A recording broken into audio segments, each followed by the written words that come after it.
नमस्कार साथियों, स्वागत है आप सभी का आपके अपने परिवार स्टेनो RWA पर। एक नई डिक्टेशन के साथ मैं आज पुनः उपस्थित हूँ। यह डिक्टेशन 400 शब्दों की होगी, जिसको हम 5 मिनट में कंप्लीट करेंगे। डिक्टेशन लिखने के बाद आपको इस वीडियो को रोक लेना है और डिक्टेशन को बनाना है। ध्यान रहे, डिक्टेशन बनाने में अधिक से अधिक 35 मिनट का समय आपको लेना है। जिन विद्यार्थियों की डिक्टेशन 35 मिनट से कम समय में बनेगी, ऐसे विद्यार्थियों को अपने डिक्टेशन को रीचेक जरूर करना है। रीचेक करने से जो शब्द आपका छूट गया है या जो शब्द आपका उठ नहीं पाया, किसी की वर्तनी गलत हो गई है, ऐसी गलतियों को ठीक करने का मौका आपको मिलता है। तो चलिए, आप सभी लोग डिक्टेशन लिखने के लिए अब तैयार हो जाइए। डिक्टेशन लिखेंगे सभी लोग। 10 सेकंड के बाद जो मेरे शब्द होंगे, वे शब्द डिक्टेशन के होंगे।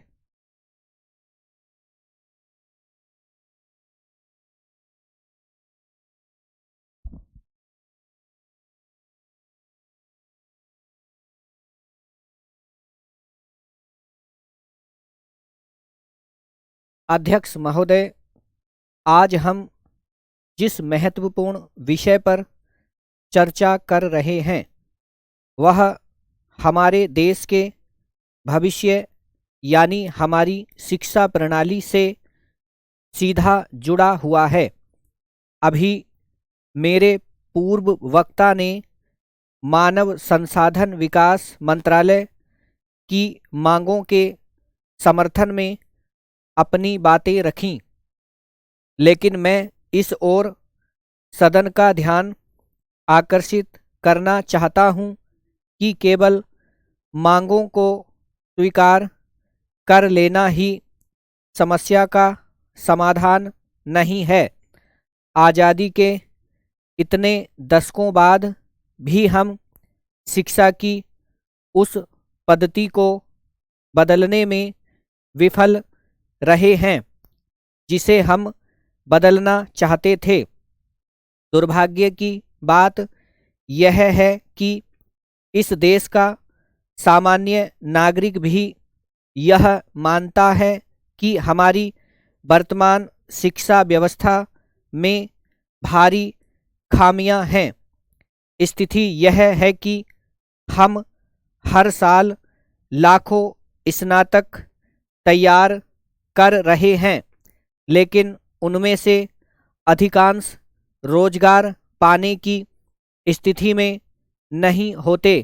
शिक्षा के क्षेत्र में जो विफलताएं हमें हाथ लगी हैं, उन पर गहराई से विचार करने की आवश्यकता है। महोदय, ऐसा प्रतीत होता है कि सरकार शिक्षा के क्षेत्र में आमूलचूल परिवर्तन करने की इच्छा शक्ति खो चुकी है।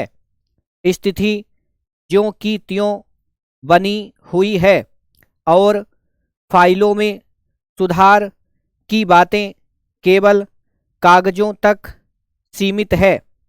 शिक्षा पर होने वाला खर्च और आवंटित धनराशि हमारी GDP के मुकाबले बहुत कम है। अगर हम विकसित देशों की तुलना करें तो हमारा बजट बहुत ही कम है।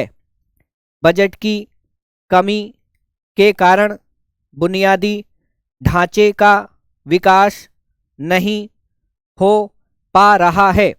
सरकार ने शिक्षा में सुधार के लिए अनगिनत आयोग और समितियां बनाई। हर आयोग ने अपनी रिपोर्ट में सुधार के बड़े बड़े सुझाव दिए, लेकिन धरातल पर उनका कार्यान्वयन शून्य रहा। जितनी ज़्यादा जांच और छानबीन की गई, शिक्षा की गुणवत्ता उतनी ही गिरती गई। बीमारी का इलाज होने के बजाय व्यवस्था में और भी खराबियां पैदा होती गई। शिक्षा में गुणात्मक सुधार लाने के लिए केवल बजट बढ़ाना पर्याप्त नहीं है, बल्कि जवाबदेही तय करना भी जरूरी है। हमें प्राथमिक स्तर से लेकर उच्च शिक्षा तक के पाठ्यक्रम में बदलाव करना होगा ताकि वह आधुनिक समय की मांग के अनुरूप हो। व्यावसायिक शिक्षा और तकनीकी ज्ञान पर जोर देना समय की मांग है। अतः मेरा सरकार से अनुरोध है कि वह पुरानी लकीर पीटने के बजाय नए विजन के साथ आगे बढ़े। केवल रिपोर्टें मांगने से काम नहीं चलेगा।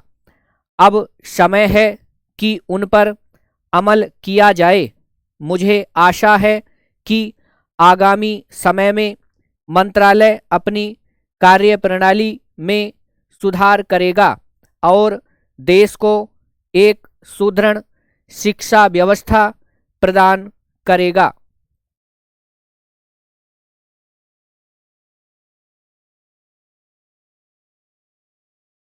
तो मित्रों, ये डिक्टेशन थी जिसको हमने 4 मिनट में कंप्लीट किया है। अब आप लोग वीडियो को रोक लें और डिक्टेशन को बनाएं। ध्यान रहे, डिक्टेशन बनाने में आपको अधिक से अधिक 35 मिनट का समय लेना है।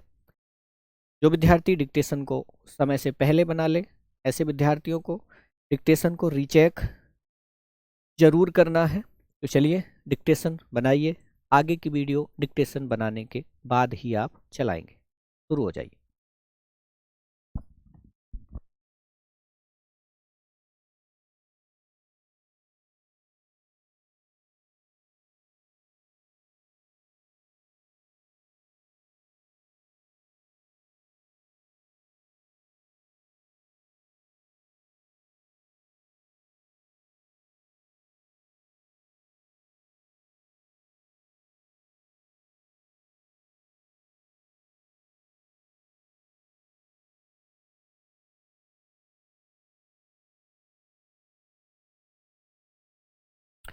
तो मित्रों, आपने डिक्टेशन को बना लिया होगा। आगे की वीडियो आप तब चला रहे होंगे जब आपने डिक्टेशन को बना लिया होगा, डिक्टेशन को रीचेक कर लिया होगा। चलिए अब आप लोग डिक्टेशन को मिलाइए और एक एक शब्द को, एक एक गलती को आप लोग देखते चलिए कि किस शब्द में आपसे क्या गलती हुई है। तो चलिए मिलाएंगे डिक्टेशन को सभी लोग। मैं डिक्टेशन को, शब्दों को बोलूँगा और आपको अपने शब्द मिलाने हैं। चलिए शुरू कीजिए। मिलाइए सर। अध्यक्ष महोदय, कोमा, आज हम जिस महत्वपूर्ण विषय पर चर्चा कर रहे हैं, बिंदी आएगी कोमा, वह हमारे देश के भविष्य यानी हमारी शिक्षा प्रणाली से सीधा जुड़ा हुआ है। Full stop. अभी मेरे पूर्व वक्ता ने मानव संसाधन विकास मंत्रालय की, बड़ी की मात्रा आएगी, मांगों, बिंदी आएगी, के समर्थन में अपनी बातें, बिंदी आएगी, रखी, बिंदी आएगी कोमा, लेकिन मैं, डबल मात्रा आएगी, बिंदी, इस और पर सिंगल मात्रा आएगी, सदन का ध्यान आकर्षित करना चाहता हूं कि, छोटी मात्रा, केवल मांगों को स्वीकार कर लेना ही समस्या का समाधान नहीं है। Full stop. आज़ादी के इतने दशकों, बिंदी आएगी, बाद भी हम शिक्षा की, बड़ी की मात्रा, उस पद्धति को बदलने में विफल रहे हैं, बिंदी कोमा, जिसे हम बदलना चाहते थे। Full stop. दुर्भाग्य की, बड़ी की मात्रा, बात यह है कि, छोटी की मात्रा कह पर, इस देश का सामान्य नागरिक भी यह मानता है कि छोटी की मात्रा हमारी वर्तमान शिक्षा व्यवस्था में भारी खामियां हैं, खामियां पे बिंदी आएगी, है पर बिंदी, फुल स्टॉप। स्थिति यह है कि छोटी की मात्रा हम हर साल लाखों स्नातक तैयार कर रहे हैं, बिंदी कोमा, लेकिन उनमें से अधिकांश रोजगार पाने की स्थिति में नहीं होते, फुल स्टॉप। शिक्षा के क्षेत्र में जो विफलताएं, बिंदी आएगी, हमें हाथ लगी हैं, बिंदी कोमा, उन पर गहराई से विचार करने की बड़ी की मात्रा आवश्यकता है, फुल स्टॉप। महोदय कोमा, ऐसा प्रतीत होता है कि छोटी की मात्रा सरकार शिक्षा के क्षेत्र में आमूलचूल परिवर्तन करने की बड़ी की मात्रा इच्छा शक्ति खो चुकी है, फुल स्टॉप। स्थिति ज्यों ज्यों पर बिंदी आएगी, की बड़ी की मात्रा त्यों त्यों पर बिंदी आएगी, बनी हुई है, और फाइलों, बिंदी आएगी, में सुधार की बड़ी की मात्रा बातें, बिंदी, केवल कागजों, बिंदी आएगी, तक सीमित हैं, बिंदी विराम। शिक्षा पर होने वाला खर्च और आवंटित धनराशि हमारी जीडीपी के मुकाबले बहुत कम है, फुल स्टॉप। अगर हम विकसित देशों की तुलना करें, बिंदी आएगी, कोमा, तो हमारा बजट बहुत ही कम है, फुल स्टॉप। बजट की कमी के कारण बुनियादी ढांचे का विकास नहीं हो पा रहा है, फुल स्टॉप। सरकार ने शिक्षा में सुधार के लिए अनगिनत, छोटी की मात्रा, आयोग और समितियां, बिंदी आएगी, छोटी की मात्राएं, बनाई, फुल स्टॉप। हर आयोग ने, एक मिनट, समितियां, सरकार ने समितियां बनाई, बिंदी आनी चाहिए, ठीक है, बनाई, बिंदी आएगी यहाँ पे, समितियां बनाई, फुल स्टॉप। हर आयोग ने अपनी रिपोर्ट में सुधार के बड़े सुझाव दिए, कोमा, लेकिन धरातल पर उनका कार्यान्वयन, आधा नया आएगा बिना पेट चिरा बे, कार्यान्वयन शून्य रहा, फुल स्टॉप। जितनी ज्यादा जांच और छानबीन, बे का पेट चिरेगा बड़ी की मात्रा, की गई, कोमा, शिक्षा की गुणवत्ता उतनी ही गिरती गई, फुल स्टॉप। बीमारी का इलाज होने के बजाय, वे का पेट चिरेगा, व्यवस्था में और भी खराबियां, बे का पेट चिरेगा, छोटी की मात्रा और लास्ट में बिंदी, पैदा होती गई, यहां पर भी बिंदी आएगी, पैदा होती गई। शिक्षा में गुणात्मक सुधार लाने के लिए केवल बजट बढ़ाना पर्याप्त नहीं है, कोमा, बल्कि जवाबदेही। देखिए दो शब्द आते हैं, एक तो आता जवाब और एक आता है दबाव। जवाब जब हम लिखते हैं और जब हम दबाव लिखते हैं, तो दबाव में पहले वाले बै का पेट चिरता है और जवाब में बाद वाले बै का पेट चिरता है, ठीक है, इस बात को ध्यान रखना, ये दोनों शब्द अक्सर गलत हो जाते हैं। तो दबाव में पहले वाले बै का पेट चिरेगा और जवाब में बाद वाले बै का पेट चिरेगा। मतलब छोटा बच्चा होता है ना, उस छोटे बच्चे को जब तक दबाव न डालो, मिट्टी खाई तूने, मिट्टी खाई, डांटोगे उसको, जब दबाव डालोगे तब वो कहेगा हाँ मैंने खाई। तो जब तक दबाव न डाला जाए तब तक क्या जवाब नहीं मिलता। तो पहले दबाव माने पहले बै का पेट चिरेगा और जवाब में बाद वाले बै का, ऐसे याद रखना। तो जवाबदेही लिखेंगे तो बाद वाले बै का पेट चिरेगा। जवाबदेही तय करना भी जरूरी है, फुल स्टॉप। हमें प्राथमिक स्तर से लेकर उच्च शिक्षा तक के पाठ्यक्रम था आधा आएगा, ठीक है, पाठ्यक्रम में बदलाव, पहले वाले बै का पेट चिरेगा, करना होगा ताकि वह आधुनिक समय की मांग के अनुरूप हो, फुल स्टॉप। व्यावसायिक, या पर छोटी की मात्रा, शिक्षा और तकनीकी, बड़ी की मात्रा, ज्ञान पर जोर देना समय की मांग है, फुल स्टॉप। अतः मेरा सरकार से अनुरोध है कि, छोटी की मात्रा, वह पुरानी लकीर, बड़ी की मात्रा, पीटने के बजाय नए विजन, बिना पेट चिरा बह, उस पर छोटी की मात्रा, के साथ आगे बढ़े, फुल स्टॉप। केवल रिपोर्टें, बिंदी आएगी, मांगने से काम नहीं चलेगा, कोमा, अब समय है कि, छोटी की मात्रा, उन पर अमल किया जाए, फुल स्टॉप। मुझे आशा है कि, छोटी की मात्रा, आगामी समय में मंत्रालय अपनी कार्य प्रणाली में सुधार करेगा और देश को एक सुदृढ़ शिक्षा व्यवस्था प्रदान करेगा, फुल स्टॉप। काउंट कीजिए अपनी अपनी गलतियां, कितनी गलतियां आपकी इसमें गई हैं। दूसरी बात, बहुत सारे बच्चों का टाइपिंग का पेपर कल भी हुआ है और आज भी हुआ है। मैक्सिमम बच्चे टाइपिंग में पास हुए हैं यूपी एएसआई स्टेनो वाली में, और जिसका कि 28 फरवरी को एग्ज़ाम भी है। तो आप में से भी बहुत सारे बच्चों का एग्ज़ाम है जिन्होंने टाइपिंग को भी दिया है और टाइपिंग पास भी कर चुके हैं।